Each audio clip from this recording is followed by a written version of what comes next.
स्वर्गीय मीनाताई ठाकरे यांच्या दादर येथील पुतळ्याची कोणीतरी अज्ञात अशा नालायक माणसानं विटंबना करण्याचा प्रयत्न केला। खरं सांगायला गेलं तर स्वर्गीय मीनाताई ठाकरे यांना उभा महाराष्ट्र माँ म्हणून ओळखतात। माँ म्हणजे आई। स्वर्गीय मीनाताई ठाकरे यांनी आपल्या संस्कारानं, आपल्या संस्कृतीनं, आपल्या मायेनं आणि त्याचबरोबर एका अनभिषिक्त अशा पद्धतीच्या नेत्याची पत्नी असून देखील किती सोज्वळ होत्या, सालस होत्या आणि त्याचबरोबर प्रत्येक गोष्टीवर मायेची फुंकर घालून त्यांनी शिवसैनिकांना आपल्या मुलाप्रमाणे जोपासलं होतं।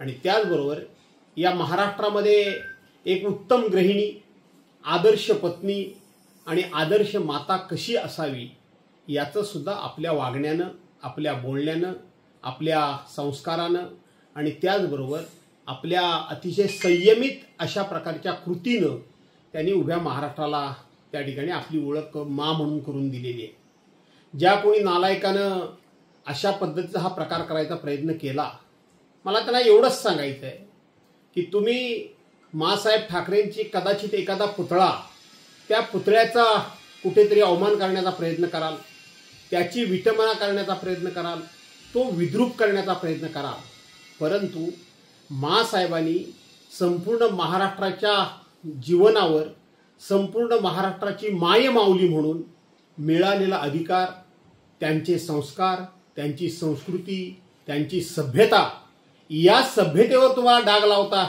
येणार नाही। आणि म्हणून मला माहीत आहे की एका पक्षाचे काही नेते म्हणाले होते आम्ही शिवसेना भवन सुद्धा तोडू। काही नेते जहाल भाषणं महानगरपालिका डोळ्यासमोर ठेवून करायला त्यांनी सुरुवात केलेली आहे। आणि म्हणून त्यातलाच एक भाग शिवसैनिकांना चिडवण्याचा जर हा नसेल ना, याचा विचार करण्याची वेळ आलेली आहे। आजच प्रबोधनकार ठाकरे यांची जयंती आहे।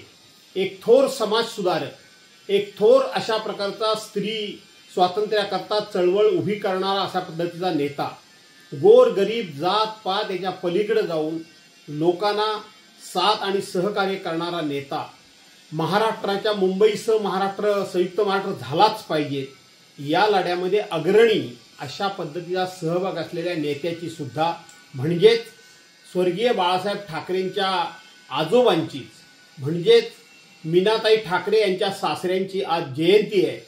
आणि अशा वेळेला हा घृणास्पद प्रकार ज्यांनी कुणी केला त्यांचा मी निषेध करतो।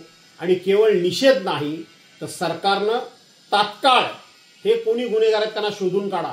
कुठे गेले तुमचे सीसीटीव्ही कॅमेरे? कुठे गेली तुमची सगळी पोलीस यंत्रणा? कुठे गेली तुमची संरक्षण यंत्रणा? कुठे गेलं तुमचं पोलीस खातं? जाणीवपूर्वक हे सगळं केलं जात नाही ना।